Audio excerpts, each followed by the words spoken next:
Rreth 30 ton domate janë shkatruar plotësisht duke sjellë një bilanc të rëndëmesh për fermerin Fation Aslani në zonën e Zharëzës në Patos. Ngricat e ditëve të para të vitit 2026 kanë goditur rënd serrat e tij duke shkatruar të gjithë prodhimin. Prej 16 vitesh i angazhuar në kultivimin e perimeve në serra, Aslani tregon se asnjëherë më parë nuk ka përjetuar një dëm të tillë, si pasojë e temperaturave nën zero. Sa sipërfaqe keni ju të kultivuar me domate? Unë kisha 3 dylyme gjysë roze dhe 2 të kuqe. 5 gjysë secili. Të gjitha u dëmtuan? Po, gjithë. Sa vite keni ju që jeni kultivuesi perimeve këtu në zonë? Rreth 16 vjet. Në këto vite, 2011. në këto vite keni parë ndonjëherë një dëmtim të tillë kaq të madh? Jo. Vetëm një herë para 6 vjetësh për mbytjet e serra tjetër. Edhe kjo jo për faj të kohës, por për faj të tregut brendshëm i ka gryer, edhe s'ka marrë dëshmërblim. I kam bërë denoncime dhe asgjë nuk ka. Një apel që keni për institucionet përgjegjëse? Të shikojnë, vinë të shikojnë çfarë them, nuk e di. Flasim kot, nuk e di. Vinë të shikojnë vetë, po qose ka ndonjë ndihmë, me s'ka. Nëse s'ka, çfarë do të thotë për ju? Paziç. Rrin diell ngrobës, çfarë do bësh?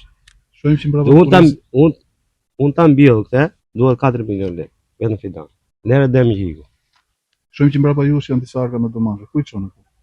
Po për të bashkë. Si janë tjerat aty po. Që janë tjerat aty. Jo poshtë. Nuk shpëtoi absolutisht asgjë. Asnjë asin kokër. As për ngrënie. Kur erdha në serra në 1 janar pas gjithë prodhimin të shkatruar, gjithçka ishte ngrirë, nuk kisha më asgjë për të shpëtuar, thot ai. Ngricat e janarit ju jeni ndër fermeri më i dëmtuar këtu në zonën e Zharëzës. Më konkretisht, çfarë dëmtimi keni patur? Më konkretisht unë kisha një 2 javë kisha filluar. Jelje. Edhe duke gdhirë 1 janari 2026-s, dëmi ishte kolosal. Unë kur erdha këtu brenda s'kisha parë asnjëherë aq ngritje të fortë. Po asnjë bim nuk ishte e saktë. Tëra kishin mbaruar. Nuk e di, ziu, nuk e di. Sikur i kishte vënë atë zjarrin në poshtë. Çdo gjë ishte mbaruar. Pas këtij realiteti të hidhur, fermeri ishte detyruar të shkullë të hedhë të gjitha bimet duke parë të shkojë dëm puna dhe investimi një viti të tërë. Aslani, i cili edhe më herët është përballur me pasojat e përmbytjeve, për llogaritë se dëmi financiar ka vlerën mbi 2 milion lekë të reja, një goditje e rëndë për ekonominë e familjes së tij. Ndërkohë çfarë bët përballë kësaj situate? Çfarë do bëj? E keni shkullur gjithë prodhimin? Po. E pastrova dalë kështu.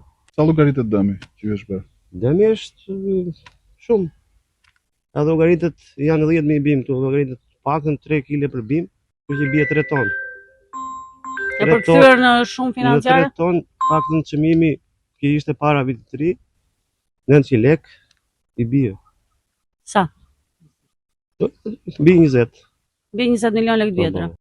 Ka dalë dikush për të parë situatën tuaj? Më morën telefon, dolëm tani pam, tani nuk e di unë si isha. Ndërkohë po thuhet që keni patur dëme më parë edhe gjatë përmbytjeve. A jeni dëm shpërblyer më parë? Jo. Do marrësh, do kështu edhe komo bën 6 vjetë se. Shpresoni këtë herë? Inshallah, se shikoj, dalesh bosh është gjuna. Tërë kanë bjell tani unë kam bosh. Se? Çfarë të pjell? Ai bodi do lekë të fitanit.